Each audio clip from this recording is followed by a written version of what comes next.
ओम नमः शिवाय। दोस्तों, स्वागत है आप सभी का आपके अपने चैनल खुशहाल ज़िंदगी में। दोस्तों, आज के वीडियो में हम बात करेंगे प्रदोष व्रत की। प्रत्येक महीने के दोनों पक्षों की त्रयोदशी तिथि को प्रदोष व्रत रखा जाता है। इस वर्ष माघ महीने की कृष्ण पक्ष की त्रयोदशी तिथि का आरंभ 29 जनवरी रात्रि 8:38 पर हो रही है। क्योंकि प्रदोष व्रत का जो पूजा का शुभ मुहूर्त होता है वह प्रदोष काल में होता है और 29 जनवरी को प्रदोष काल की प्राप्ति नहीं हो रही है। 30 जनवरी शाम 5:28 तक त्रयोदशी तिथि रहेगी और इस दिन आपको प्रदोष काल की प्राप्ति हो रही है। पूरे दिन त्रयोदशी तिथि रहेगी। इस वजह से आज के दिन यानी कि 30 तारीख को प्रदोष व्रत रखना श्रेष्ठ माना जाएगा। 30 तारीख को ही शाम के वक्त 5:28 से त्रयोदशी तिथि समाप्त होकर चतुर्दशी तिथि का आरंभ हो जाएगा। शिवरात्रि में भगवान भोलेनाथ की पूजा रात्रि पहर में की जाती है, इसलिए 30 जनवरी को ही मासिक शिवरात्रि का व्रत भी रखा जाएगा। तो ये बहुत ही अच्छा संयोग बन रहा है। जो लोग प्रदोष का व्रत करेंगे उन्हें प्रदोष के साथ साथ चतुर्दशी व्रत यानी कि मासिक शिवरात्रि व्रत का भी फल प्राप्त होगा। आज के वीडियो में आप शिव महापुराण के अंतर्गत वर्णित एक बहुत ही विशेष और चमत्कारी उपाय जानेंगे, जिसे आप बिना व्रत किए भी कर सकते हैं। बिना व्रत रखे आप महादेव की पूजा आराधना करके ये उपाय करके भगवान भोलेनाथ को प्रसन्न कर सकते हैं। तो जो लोग व्रत रखते हैं वो तो इस उपाय को करें ही, लेकिन जो लोग व्रत नहीं रखते वो ये ना सोचे कि हम व्रत नहीं रखते तो कैसे इस उपाय को कर सकते हैं। आप भी इन उपाय को बहुत ही आसानी से कर सकते हैं। दोस्तों, हमारे शास्त्रों में एकादशी और त्रयोदशी इन दोनों व्रत को बहुत अधिक महत्वता दी गई है। कहा जाता है कि इन दोनों व्रत में से कोई भी व्रत अगर कोई व्यक्ति करता है तो इसके प्रभाव से व्यक्ति के जन्म जन्मांतर के पाप नष्ट होते हैं और जीवन में आने वाली समस्त बाधाएं समस्याएं समाप्त हो जाती हैं। तो दोस्तों, प्रदोष वाले दिन चाहे आप व्रत रखते हैं या नहीं रखते, आप प्रातःकाल जल्दी उठें, ब्रह्म मुहूर्त में उठने की चेष्टा करें। उठने के बाद सबसे पहले महादेव के नाम का स्मरण करें। बिस्तर पर बैठे बैठे ही आप थोड़ी देर भगवान के जिस मंत्र को आप हमेशा निरंतर जपते हैं उन मंत्रों का स्मरण करके भगवान को प्रणाम करें। इसके बाद ही आप बिस्तर से नीचे उतरें। दूसरी बात, आज के दिन चाहे आप व्रत रखें या ना रखें, आज के दिन आपको ब्रह्मचर्य का पालन करना है। साथ ही जो लोग व्रत नहीं रख रहे हैं उन्हें भोजन में प्याज, लहसुन, मांस, मदिरा इत्यादि का त्याग करना है। यानी कि आप जो भी भोजन करेंगे वह शुद्ध और सात्विक होगा। दूसरी बात, यदि आप अपनी साधना को और सुंदर बनाना चाहते हैं तो आज के दिन आप नमक का भी त्याग कर सकते हैं। यानी कि आप भोजन करें 2 बार 3 बार, जितनी बार आपको भूख लगे आप भोजन अवश्य करें, लेकिन मीठा भोजन करें, नमक का त्याग कर दें। अब आप स्नान इत्यादि क्रियाओं से निवृत्त होकर भगवान सूर्य को अर्घ्य दें। पूरे दिन भगवत नाम चिंतन करें, यानी कि भगवान के नामों का स्मरण करें। आप कथा सुने भगवान की, इधर उधर की व्यर्थ की बातें ना करें, किसी की निंदा ना करें, किसी के साथ दुर्व्यवहार ना करें। आज के दिन प्रदोष काल में शाम के वक्त मंदिर जाने के लिए आप पूजा की थाली तैयार कर लें। प्रदोष के दिन पूजा के लिए बेलपत्र आप एक दिन पहले ही तैयार करके रख लें। बेलपत्र को कभी भी चतुर्थी, अष्टमी, नवमी, द्वादशी, चतुर्दशी, अमावस्या, पूर्णिमा, संक्रांति और सोमवार के दिन नहीं तोड़ना चाहिए। इसके अलावा जब भी बेलपत्र तोड़े तो दोपहर 12 बजे से पहले ही बेलपत्र तोड़ लेना चाहिए। तो भोलेनाथ के पूजा की जो भी सामग्रियां होती है पूजा में, वह सारी सामग्रियां इकट्ठा करके आपको एक थाली में रख लेनी है और प्रदोष काल में भगवान के मंदिर चले जाना है। अब बहुत से लोगों के कमेंट आते हैं कि क्या प्रदोष काल में भगवान भोलेनाथ का अभिषेक कर सकते हैं, या फिर बहुत से लोग जिनके मंदिरों में पुजारी जी पूजा नहीं करने देते तो ऐसे में वो क्या करें।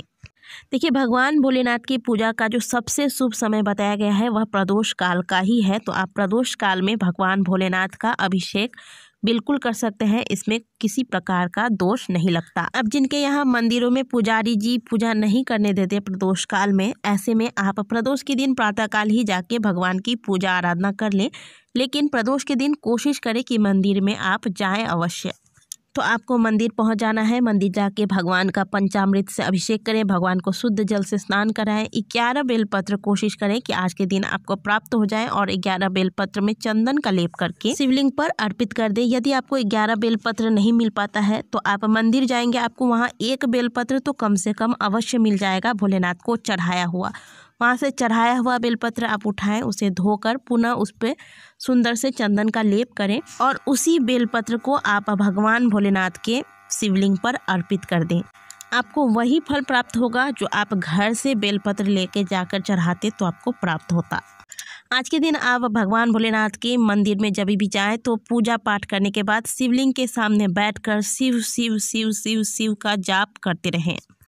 आपके जीवन में जो भी समस्याएं हैं दिल से भगवान भोलेनाथ के सामने बैठकर उन्हें सुनाएं। अपने जीवन की जो डोर है जिसे आप अब तक खुद संभालने की कोशिश कर रहे थे लेकिन संभाल नहीं पा रहे हैं, उन्हें आप भगवान भोलेनाथ के चरणों में समर्पित कर दीजिए। उनसे कहें कि हे प्रभु, अब आप ही जानिए कि आगे क्या करना है, अब आप ही मुझे कोई रास्ता दिखाइए। जब आप इस तरीके से पूर्ण रूप से भगवान भोलेनाथ के चरणों में समर्पित हो जाएंगे तो निश्चित तौर पर भगवान भोलेनाथ आपकी बागडोर अपने हाथ में लेंगे और जिसकी बागडोर भगवान भोलेनाथ के हाथों में चली जाती है तो फिर वो व्यक्ति जीवन में कभी पीछे मुड़कर नहीं देखता, यह तो निश्चित है। बात हो रही है प्रदोष के पूजा की, तो यहाँ पर आपको एक दीपक अवश्य जलाना है।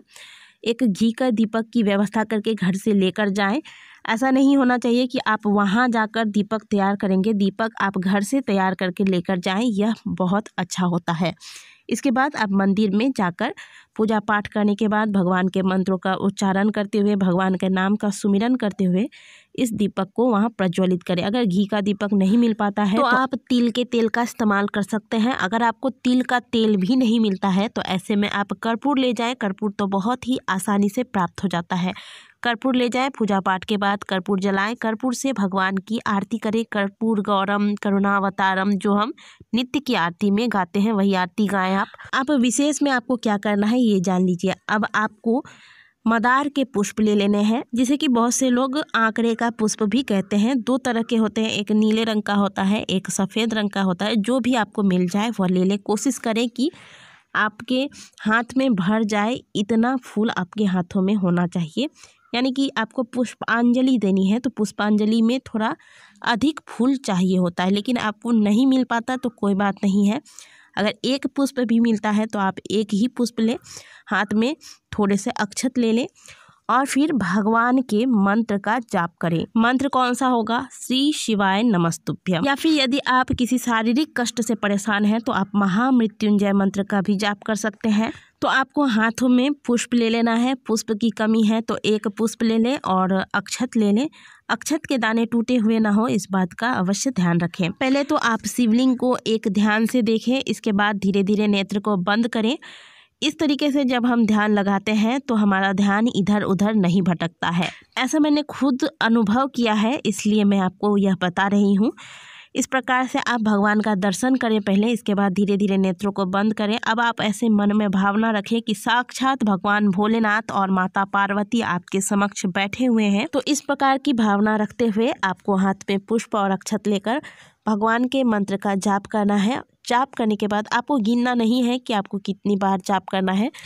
आप चाहे तो 11 बार, आप चाहे तो 21 बार या फिर 108 बार भी जाप कर सकते हैं। 5 मिनट 10 मिनट आप जाप कर सकते हैं। जितना देर भगवान के चरणों में आपका मन लगा रहे उतना देर आप जाप कर सकते हैं। जाप करने का कोई अवधि नहीं होता, तो आपको अपनी इच्छा अनुसार, क्योंकि कहा भी जाता है कि यथा शक्ति तथा भक्ति, तो जितना आपका मन हो उतना देर आप इन मंत्रों का जाप करें। जाप करने के बाद अंत में आप यह पुष्प भगवान के शिवलिंग पर समर्पित कर दें। इस प्रकार से जब आप मंत्रों द्वारा पुष्प को अभिमंत्रित करके भगवान भोलेनाथ को समर्पित करते हैं तो भगवान भोलेनाथ अत्यंत शीघ्र आपकी पूजा अर्चना से प्रसन्न होते हैं। यदि संभव हो तो आज के दिन भगवान भोलेनाथ को खीर का भोग लगाएं, और यदि संभव हो तो आज के दिन किसी भूखे व्यक्ति को या किसी ज़रूरतमंद को यही खीर प्रसाद रूप में वितरण करें। तो दोस्तों, आज की दी गई जानकारी आपको कैसी लगी यह आप कमेंट बॉक्स में अवश्य बताएं। वीडियो अच्छी लगी हो तो वीडियो को लाइक करें, कमेंट बॉक्स में हर हर महादेव अवश्य लिखिए। मिलते हैं अगले वीडियो में, तब तक के लिए ओम नमः शिवाय, हर हर महादेव।